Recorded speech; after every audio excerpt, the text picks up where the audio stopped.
Hey you guys, it's Peter, and welcome to my channel, Peterisms, where I tell stories of my life and just little things that I have learned as I have grown into the person that I am today.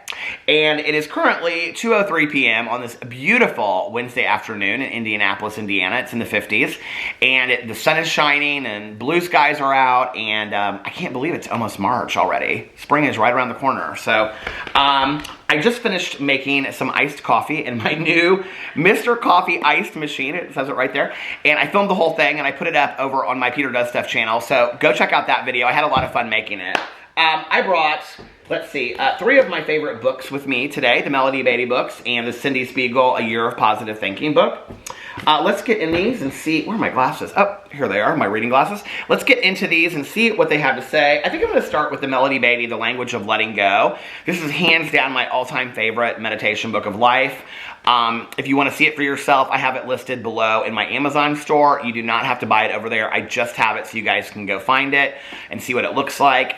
You can literally buy this anywhere. I see it at half-price books all the time. You can get it on Amazon. You can get it on Thrift Books, I'm sure, Barnes & Noble, anywhere that they have books. You can find The Language of Letting Go by Melody Beatty. It's the sister book to her book Codependent No More. All right, February 24th. Let's see what the meditation is about. February 24th, recognizing feelings. Experiencing feelings can be a challenge if we've had no previous experience or permission to do that. Learning to identify what we're feeling is a challenge we can meet, but we will not become experts overnight, nor do we have to deal with our feelings perfectly. Here are some ideas that might be helpful as you learn to recognize and deal with feelings.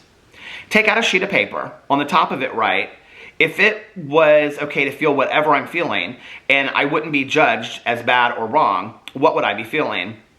Then write whatever comes to mind. You can also use the favorite standby of many people in discovering their feelings, writing or journaling. You can keep a diary, write letters you don't intend to send, or just scribble thoughts into a notepad. Watch and listen to yourself as an objective third person might. Listen to your tone of voice and the words you use. What do you hear? Sadness, fear, anger, happiness? What is your body telling you? Is it tense and rigid with anger? Running with fear? Heavy with sadness and grief? Dancing with joy? Talking to people in recovery helps too. Going to meetings helps. Once we feel safe, many of us find that we open up naturally and with ease to our feelings. We are on a continual treasure hunt in recovery.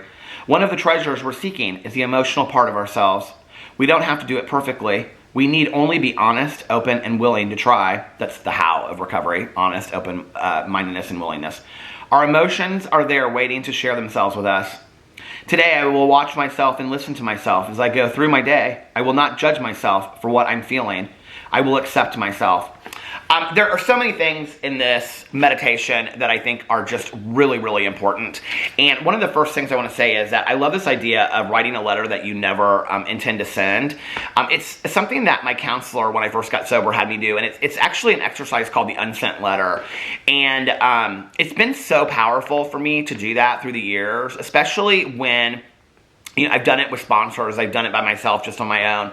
When you can do it with somebody that's passed away as well. But when you're having a lot of feelings and emotions attached to an interaction with somebody, it can be somebody that you love, or somebody that's left you, or somebody that you were in a relationship with that you're not in anymore, or somebody that's passed away, or it can be just, your mom, your dad, a pet, whatever. And you just sit down and you literally write a letter, say, dear mom, and you write down exactly how you would feel if you knew you were never going to send a letter, like they were never going to read it. Because I think that often in life, we're afraid of expressing our feelings and our emotions to someone. We're afraid to say, this is how I feel to you, this is what I want from you, this is what I need from you, and this is how I feel about what's happened in our past, or, whatever. And I think sometimes we find it really difficult to do that, so we don't necessarily express ourselves. But if you're writing a letter that you never intend to send, then your truth comes out, if that makes sense, right? And that can be even a way to open up to talking to that person if they're still alive, and being able to say those things to them down the road if you feel comfortable doing it. And not out of hate, anger, rage, or resentment, but in a very, cathartic kind of way. I would not recommend that until you've processed that with somebody, and find somebody professional to talk to, like I talk about on here on a regular basis. But for me, the unsent letter has been such a good way for me to identify feelings that I was never even aware that I had. So I love that that they mentioned, that she mentioned that in here. She also talks about journaling and diarying, you know, and I talk so much in like my vlog now. I'm not a big journaler and diary keeper anymore, but I used to journal a lot back in the day. I journaled a lot when I was drinking, interestingly enough. And one day, God, this was probably, I don't know, it's been since my mom passed away, so in the last, 12 years or whatever, I found one of my journals that I had been keeping when I was drinking, and it was like half of it was chicken scratch. Like, I couldn't even understand what I was saying.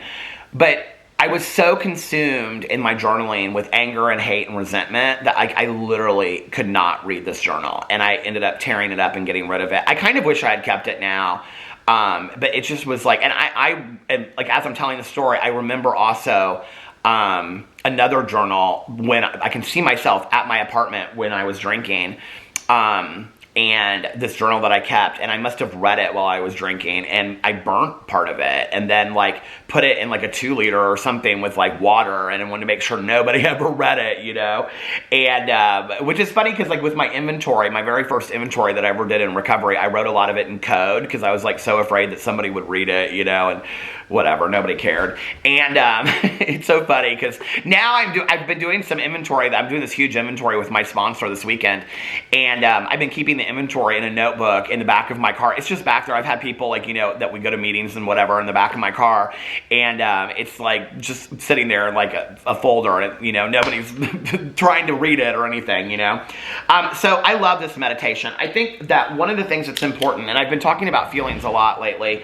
is that, when we say like I get very emotional about things, we typically think that means like I'm a crier, right? And but emotions and feelings can be huge. Like there's a huge list of feelings and emotions that I think that there's a broad range of emotions that I think that many of us don't even identify on a regular basis, right? And I remember back in the day when I was working in treatment, one of the things that, like the patients would do in the morning, and one of the things that I did in the morning when I was a patient there was that we would get up and we would identify what our feelings were for the day. And I remember I worked with this woman, and I loved her attitude about it. And she would say, "Today I am choosing to feel." And I can remember when I first asked her, I said, "Why do you say like I'm choosing to feel instead of just I'm feeling?" And she said, "Because I believe that we choose our feelings. Like if you wake up and you're angry, like you have a choice whether or not you want to continue to feel angry. You can change that. You can start your day over whenever you want, And I remember that because I think it's such a powerful statement that, I believe it's important to feel your feelings, okay? I feel like it's important to be validated for your feelings, and you have a right to feel your feelings, okay? But I think it's also important to remember that feelings are not facts, and that I shouldn't base my decisions in my life just on my feelings, because how I'm feeling from one day to the next can shift and change, And one day I can feel one way about a situation. I mean, there have been people and situations that I have been really, really angry with at the time that asked me a year or 3 later, 1 or 2, 3 years later, or 20 years later, how I feel about it, and literally it has no power over me anymore. I'm like, I don't really care, I'm so emotionally detached from the situation. Have you ever been like that before? When you have a situation that like you literally cannot let go of it at the time, right? It's interesting because I'll get a lot of cameos from people and they'll say, "Can you give me a pep talk as I'm going through a really, really hard time right now?" And one of the things I say is, right now you're going through a hard time, and I know that when you're in the middle of it, you can't ever see it getting better. But there is going to be a day very soon in the future when you look back and you say to yourself, "God, I can't believe that I was like stuck in that. Like today is so great," right? And like that is, I believe that to be so true, that you're going to be okay. Like things are going to get better. Whatever you're in today, whatever situation you're in that you feel like it's just life is never going to get better, that is, do, like we say in recovery, don't drink on the lie. Don't live on the lie. Don't believe that, right? Like don't believe that, that things are never going to get better. The opportunity for things to get better is hope. And I am such a believer in hope. Like I live on so much hope, right? And I think that it's important to, when you're in the middle of feeling your feelings, say, yes, I'm acknowledging that this is how I feel. I'm angry. I'm sad. I'm upset. I'm hurt. My feelings are hurt. Whatever your feelings are at that moment, right? But to say also to yourself, but I am allowed to change my feelings over time. I think it's also important to know what your range of feelings are. I want to see if I Google feelings list, because I've actually said this on here before, if it will come up with like a list of all kinds of feelings. Oh my God, here's like, there's tons. Okay, so let me just read you some of these, okay, from one list. You can put it in and like all these images come up. Affectionate, afraid, amused, angry, annoyed, anxious, apathetic, apprehensive, ashamed, bitter, bored, calm, capable, cheerful, comfortable, competent, concerned, confident, glad, gloomy, grateful, great, guilty, happy, hateful, helpless, hopeless, horrified, hostile, impatient, inadequate, inhibited, irritated, isolated, jealous, joyful, relaxed, relieved, resentful, resigned, sad, safe, satisfied, secure, shy, silly, shy is on there twice, shy, silly, strong, stubborn, stuck, supportive, sympathetic, tearful, tender. Okay? List of emotions. And they have these underneath here. I'm actually going to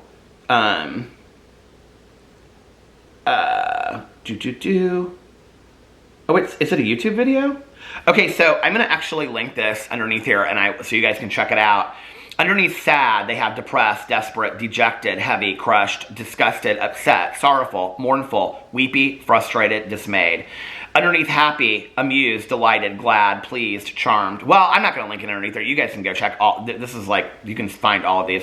Underneath happy, it says amused, delighted, glad, pleased, charmed, grateful, optimistic, content, joyful, enthusiastic, loving, and marvelous. Under hurt, it says jealous, betrayed, isolated. And I think that's interesting that they have like jealous and betrayed underneath here, because those are very different feelings of being hurt, right? From being tender to let down, isolated, wounded, jealous, betrayed, isolated, shocked, let down, tender, wounded, impaired, damaged, criticized, abused, crushed, punished, rejected, forgotten. And then underneath panic, they have anxious, troubled, uncomfortable, stunned, mixed up, unsure, stuck, hurt, frozen, desperate. And then underneath angry, annoyed, agitated, raging, furious, livid, bitter, fed up, irritated, mad, critical, resentful, disgusted, outraged. And, there's a difference between being outraged and being annoyed, and I think it's important to be able to identify what our feelings are from time to time, and that, you have a right to have this broad range of feelings. I think it's really important to ask ourselves on a daily basis, how am I feeling today? Am I feeling annoyed? Am I feeling bitter? Am I feeling joyful? How am I feeling? And also remembering that I have a choice to how I feel, and I can start my day over whenever I want. It's important for me to feel through those feelings.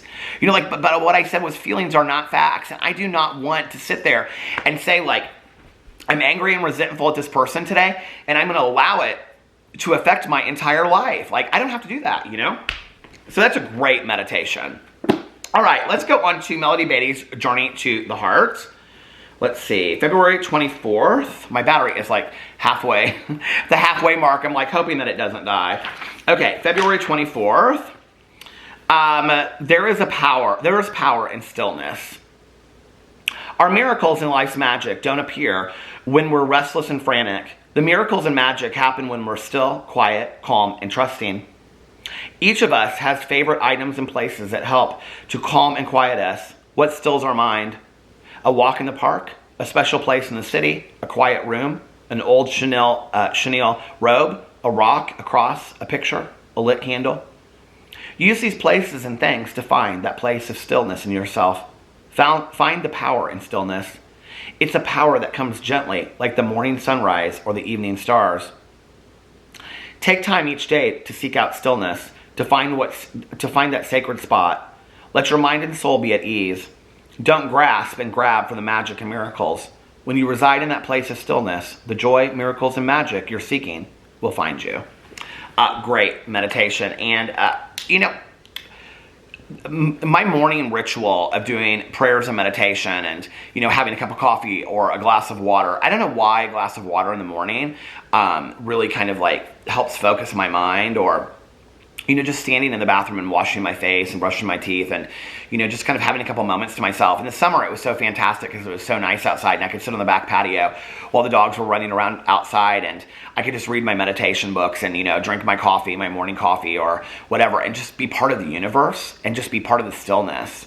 I think there's so much to be said, and I've talked about this on here before, and I've actually, done an exercise where we sat in silence for a second, but sometimes, like I drive around and I turn off the music, don't listen to an audiobook, and I'm just with my thoughts, and it's a really, really important time for me to have a little bit of that each day. This kind of like, not even, I wouldn't say meditative, but just stillness, just practicing stillness, And I think there's so much to be said for quiet and silence and just having moments of that, throughout the day. And I did this activity on here one time and I like counted to like 5. It's like, have you ever just been still and silent for even just like 5 seconds? It's like,